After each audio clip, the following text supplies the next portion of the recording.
What's going on, Workforce? Brian here for Work2Game, and today we're talking about Scholar. So we're going to be presenting this like we're presenting our other guides for Stormblood, breaking them out into many different videos. That way, ideally, you're getting the focus and the content that you're specifically looking for. And with that, let's just go ahead and do this thing.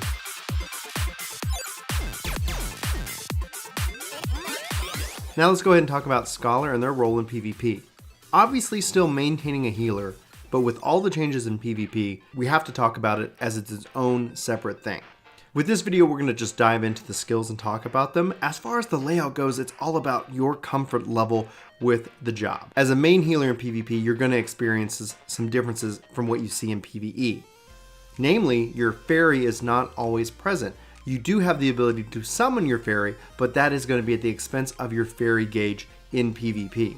And this is hugely important because you're only going to have 3 healing spells to rely on for your healing. So now let's go ahead and dive into each skill. Physic is going to heal for a cure potency of 2500. This is a great spell, and when you couple it with Adloquium, you see that it also has a cure potency of 2500, and this ability also applies the shield.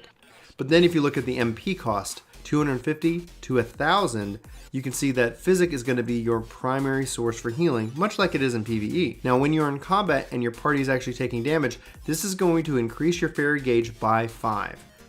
Same to be said for Adloquium. The Scholar's damage ability is Broil. This is going to deal unexpected damage with a potency of 1000. It has an additional effect of granting you 1 Aether Flow stack, so you still have your ability to recover MP, as well as get 3 Aether Flow stacks at a 45-second cooldown, but going on the attack will help you restore your own Aether Flow and thus allow you to do more Illustrates. Illustrate, 2500 cure potency, much just like all your other abilities. So you don't have one standout healing ability, but with Illustrate it is instacast, and you do have 3 of those. So if you are continually able to maintain and keep those up, essentially you're going to be able to cure through a lot of damage pretty quickly. This also has an additional effect of reducing your Aether Flow recast time by 5 seconds when you're used on yourself or on a party member in combat. In combat seems to be the real trigger here, so you can't do a lot of pre-gaming before you go in to the battlefield. Summon is going to call out Eos to fight on your side, and Eos is going to cast Embrace on whatever target you're using an ability on. So this is going to increase your cure potency while in battle, very much so. Now it costs 10 to summon, and over the course of time it's going to continue to deplete by 10. So if you're in 10 or 20 range, you're really not going to get the full effect. I recommend you let your fairy gauge heal up quite a bit. However, in the heat of battle, sometimes things get tricky, so be aware of that. Eye for an Eye makes a return in PvP specifically. So this is going to put a barrier around yourself or a single party member for 6 seconds and reduce the striker's damage dealt by 10%. So this is effectively like putting a 10% shield on. However, this is going to affect their damage dealt. So anybody who's hitting that target is going to suffer that penalty for 6 seconds. Chain Stratagem is going to increase your target's damage taken by 5%. This also is going to reduce Aether Flow recast time by 5 seconds. It's on a 10-second recast, so be sure to be dropping these out on any target you're focusing in on as much as possible. Aura Blast is your get out of dodge ability. This is going to do a 10 Yalm knockback with an additional effect of heavy at 50%. In front lines, you can also use this to try to push people off ledges. Depending on if you're a thrill seeker or not, I would not recommend you running into the enemy's camp, but just note that you can push people off ledges. Inferior Rain is going to restore 50% of your own HP and the HP of all nearby party members. This is your own personal limit break or adrenaline gauge move. This is also going to remove stun, sleep, bind, heavy, slow, and silence, but it can only be used when your adrenaline rush gauge is full. Now, Safeguard and Muse are my 2 chosen abilities that I take. Muse essentially for more MP recovery, and Safeguard to help reduce damage taken. Both abilities are on a 90-second recast, so just keep an eye out for them. You still have many abilities that you can choose from. I recommend going over this list and figuring out what works best for you. Bolt is always a heavy temptation because either when you want to get into the battle or you want to get away from the battle, it's important, but not everybody chooses it, and I can understand why.